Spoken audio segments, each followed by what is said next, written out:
इतनी इतनी उम्र के, अब 84 लाख योनियों में घूमने के लिए करोड़ों वर्ष लगते हैं, करोड़ों, फिर ये स्टेज मिलती है मनुष्य जीवन। बड़े भाग भगवान राम बोले हैं उत्तरकांड में, बड़े भाग मानुष तन पावा,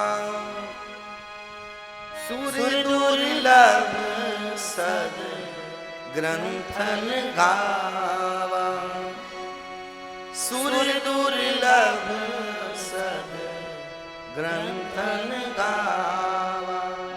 क्या पंक्तियां देखो आप, साधन धाम मोक्ष कर द्वारा, साधन धाम मोक्ष कर द्वारा, पाई न जेई परलोक सवारा, पाई न जेई परलोक सवारा। साधन का धाम, मुक्ति का द्वार एक ही है, बड़ी भाग मनुष्य तन पार। फिर कोई चांस नहीं, नो चांस।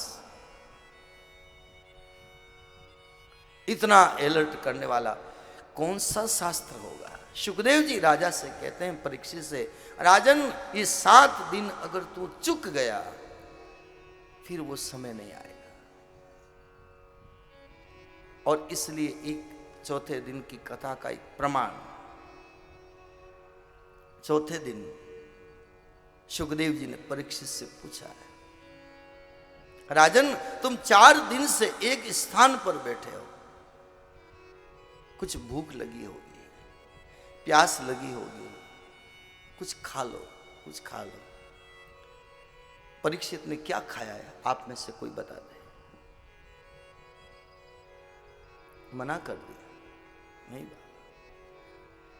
4 दिन तो हो गए, अब तो 3 दिन बाकी है। खाया खाया तो पूरी जिंदगी खाया है, लेकिन अब तो मेरी जिंदगी के केवल 3 दिन बाकी है।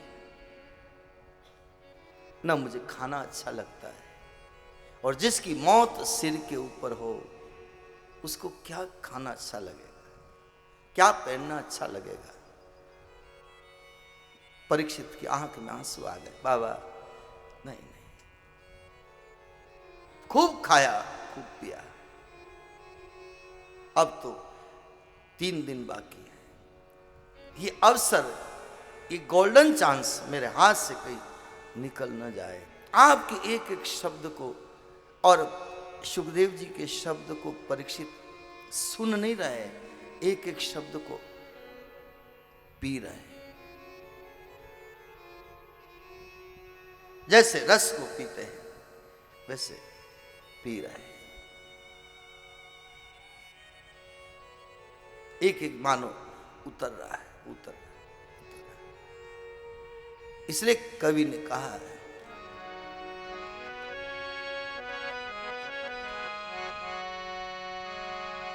संतों की वाणी बिरथा न जाए, मनुष्य जन्म को दोबारा न पाए, मनुष्य जन्म को दोबारा न पाए।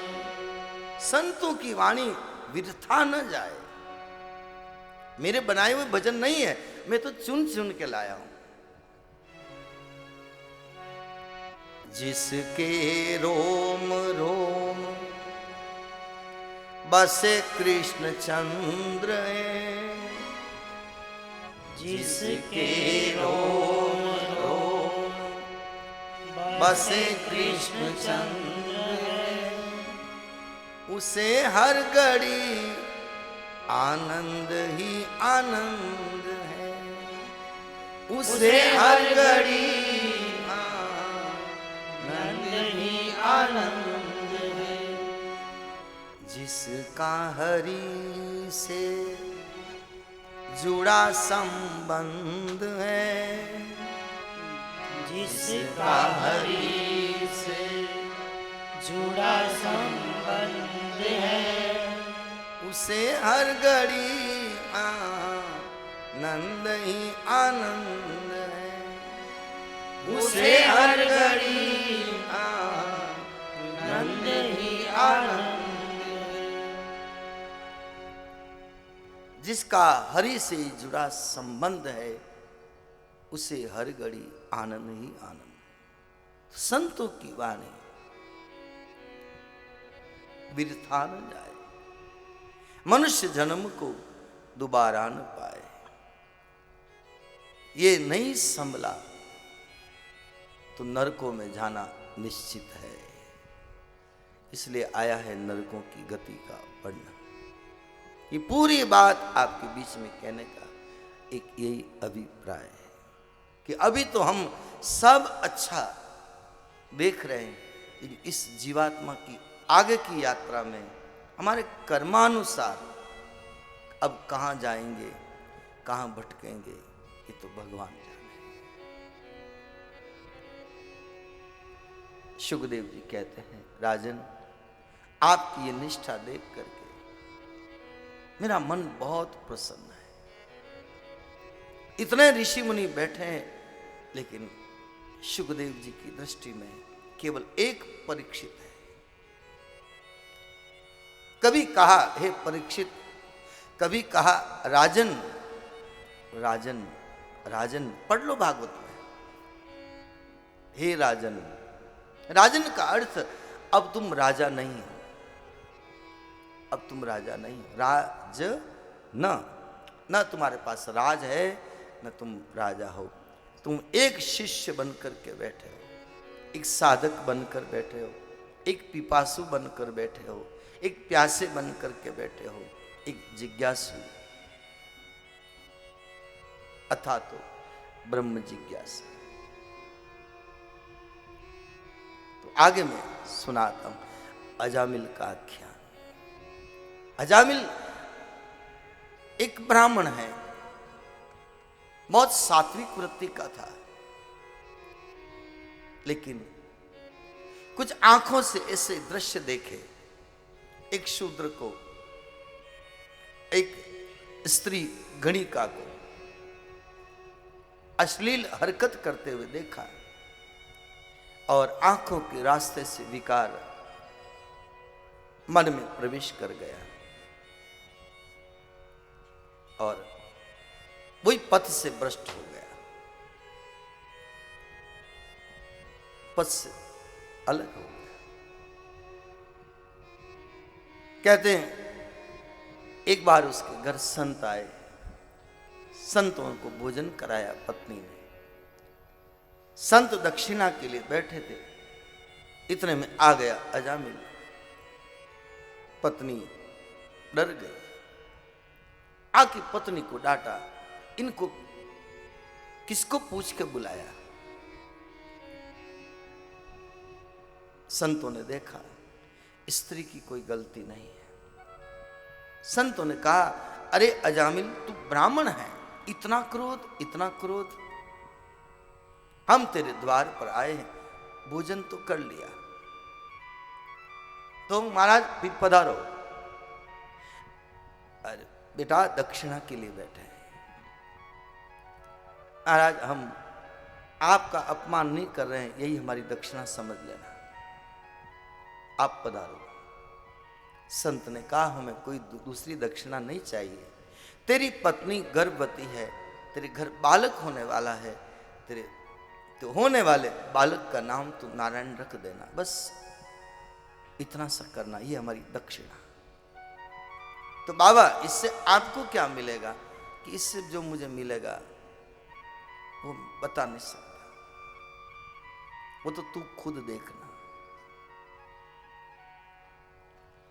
कहते हैं कि समय निकला, बालक हुआ, नाम रखा गया नारायण। पुत्र का नाम नारायण रखने से बार बार नारायण नारायण नारायण नारायण नारायण नारायण नाम उच्चारण करने से पापों का क्षय हुआ। एक दिन अंत में यमदूत लेने के लिए आए। यमदूत आत्मा को खींच के ले जाते हैं, लेकिन अब किसको बुलाए? नारायण पर बहुत ज्यादा स्नेह था, बुलाया। मैं किसको बुलाऊं? हे बेटा नारायण नारायण नारायण। बेटा नारायण तो आया नहीं आया मुझे पता नहीं, लेकिन भगवान के पार्षद आ गए। आए और यमदूतों से कहा, कहां ले जाते हो इस जीव को? कहा कि इसने जिंदगी में बहुत पाप किए हैं, इसको हम नरक में ले जाएंगे। तो कहा कि हम इसको छुड़ाने के लिए आए हैं। इसने अंत में नारायण का नाम लिया है। नारायण, अरे इसने तो बेटे को बुलाया है कि भले ही बेटे को बुलाया हो, नारायण तो नाम मेरे प्रभु का है। और मानस में जवाब है, भाय कुभाय अनक आलस हूँ, भाय कुभाय अनक आलस हूँ, नाम जपत मंगल दिशि दस हूँ, नाम जपत मंगल दिशि दस। कोई भाव से बजे कुभाव से बजे, सब तरफ प्रभु का नाम मंगल ही मंगल करता है। ऐसा मानस में जवाब आया है। भले कैसे बुलाया, बेटे का नाम नारायण है। अब तो भगवान के पास फरियाद गए। भगवान ने कहा, भाई छोड़ दो छोड़ दो छोड़ दो। छोड़ दिया गया। बाकी का जो जीवन था, उस जीवात्मा को जब छोड़ दिया तो बाकी का जीवन अजामिल ने प्रभु भक्ति में बिता करके और अपना कल्याण किया। ये कथा है छोटी सी भागवत जी, आपकी सबकी जानी पहचानी। तो अब थोड़ा इसका अर्थ जो संतों ने बताया है। अजामिल का दो अर्थ है। अजा कहते हैं माया को, और मिल कहते हैं मिला हुआ, संधि विच्छेद। माया में जो मिला हुआ जीव है वही अजामिल है। लेकिन हरि भजन करने से जीवन का उद्धार हुआ तो उसका नाम हुआ अजामिल। फिर दूसरा अर्थ हुआ अजा यानी ब्रह्म, मिल यानी मिला हुआ। जो माया में मिला हुआ जीव था वो ब्रह्म में मिल गया, उसका नाम अजामिल की कथा। तो आंखों के रास्ते से विकार मन में आया और अजामिल पथ से अलग हुआ। इन आंखों के रास्ते से कितने विकार हमारे अंदर प्रवेश करते हैं। हमारे संत डोंगरे बाबा तो कहते थे,